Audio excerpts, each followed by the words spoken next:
नमस्कार। जनता की बात में आपका स्वागत है। मैं हूं डॉक्टर संतोष मानव।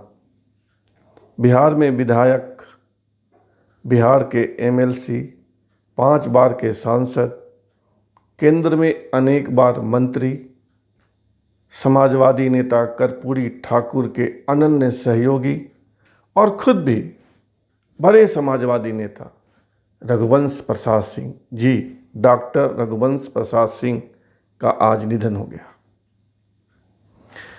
वैशाली जिले के शाहपुर कस्बे में 6 जून 1946 को जन्म लेने वाले रघुवंश प्रसाद सिंह ने बिहार की राजनीति में अपनी छाप छोड़ी।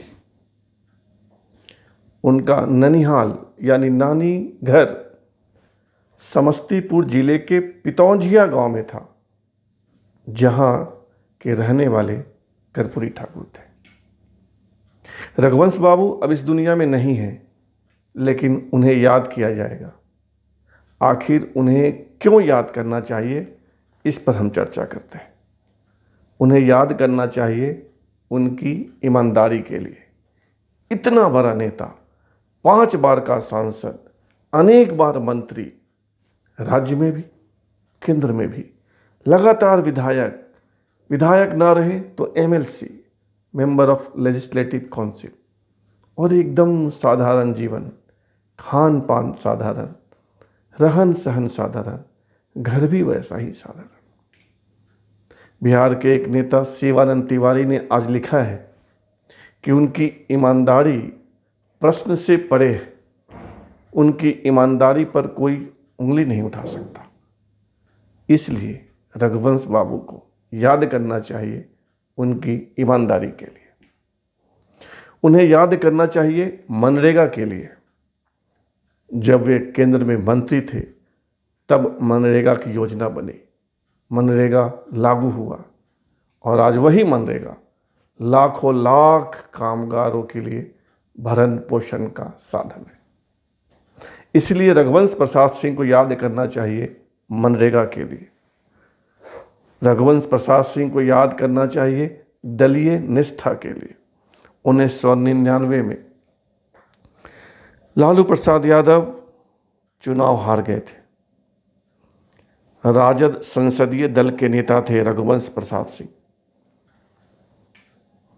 और संसद में रघुवंश बाबू एक दिन में 9 सब्जेक्ट पर आयोजित बहस में हिस्सा लेते थे। एक दिन अरुण जेटली, भाजपा के नेता अरुण जेटली ने उन्हें टोका, पूछा कैसे हैं one man opposition. Raghuvansh Babu समझ नहीं पाए वन मैन अपोजिशन। दरअसल उस समय विपक्ष की नेता थी सोनिया गांधी, लेकिन संसद में आवाज गूंजती थी रघुवंश प्रसाद सिंह की। और उसी दिन हिंदुस्तान टाइम्स के पहले पन्ने पे एक बड़ी खबर छपी थी, one man opposition. Arun Jaitley के टोकने पर कि हेलो वन मैन अपोजिशन, कैसे हैं आप, कैसा चल रहा है, रघुवंश बाबू कुछ समझ नहीं पाए। तब जेटली जी ने उन्हें टाइम्स ऑफ इंडिया, माफ़ कीजिएगा हिंदुस्तान टाइम्स की कॉपी थमाई, जिसमें पहले पन्ने पे 4-5 कॉलम में बड़ी सी खबर थी, one man opposition. Raghuvansh Babu को याद करना चाहिए, और किस लिए? अपने नेता के प्रति वफादारी के लिए। 2009 में राजद सरकार में नहीं था, राष्ट्रीय जनता दल सरकार में नहीं था। राजद ने तय किया कि हम केंद्र की सरकार को समर्थन देंगे, लेकिन मंत्री नहीं बनेंगे। 2009 मनमोहन सिंह प्रधानमंत्री थे। रघुवंश बाबू के पास सूचना आई कि आप कांग्रेस में शामिल हो जाइए, आपको हम मंत्री बनाते हैं। रघुवंश बाबू ने एक लाइन में जवाब दिया, मैं अपने नेता लालू प्रसाद यादव से अलग नहीं हो सकता। इतना बड़ा प्रलोभन था उनके सामने, लेकिन वे डिगे नहीं। रघुवंश बाबू को याद करना चाहिए उनकी सहजता के लिए। 1972 का छात्र आंदोलन तेजी पर था। वे सीतामढ़ी के गोयनका कॉलेज में गणित के प्राध्यापक थे। आंदोलन के कारण इनको भी पुलिस उठा कर ले गई। 3 महीने बाद जब वे छूट कर आए तो मकान मालिक सीताराम सिंह ने उनसे कहा कि आप मकान, आप घर, आप कमरा खाली कर दीजिए। रघुवंश बाबू के पास कुछ नहीं था, कुछ किताबें थी, एक जोड़ी धोती कुर्ता और एक गमछा। उन्होंने उठाया अपना झोला और गोयनका कॉलेज के छात्रावास में रहने चले गए, जहां विद्यार्थी रहते थे। विद्यार्थियों के समूह में एक कमरे में उनका गणित का प्राध्यापक, उनके साथ ही बैठना, उनके साथ ही गप्पे हाँकना और उनको ही पढ़ाना। इतने सहज थे रघुवंश प्रसाद सिंह, इसलिए उनको याद किया जाना चाहिए उनकी सहजता के लिए। रघुवंश बाबू को याद किया जाना चाहिए उनके साहस के लिए। उसके ताकतवर और एकमात्र अध्यक्ष, सदा सर्वदा के अध्यक्ष लालू प्रसाद यादव को अगर कोई खड़ी खड़ी सुनाने की हिम्मत रखता था तो वे उसका नाम था रघुवंश प्रसाद सिंह। क्या है लालू, सुनिए, आप ऐसा नहीं कर सकते। यह बोलने की ताकत अगर किसी के पास थी तो रघुवंश प्रसाद सिंह के पास। रघुवंश बाबू को याद किया जाना चाहिए उनकी विचार निष्ठा के कारण।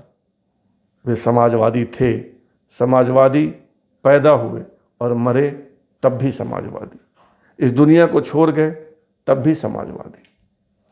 1977, याद कीजिए 1977, 1977 मुख्यमंत्री का चुनाव होने वाला था।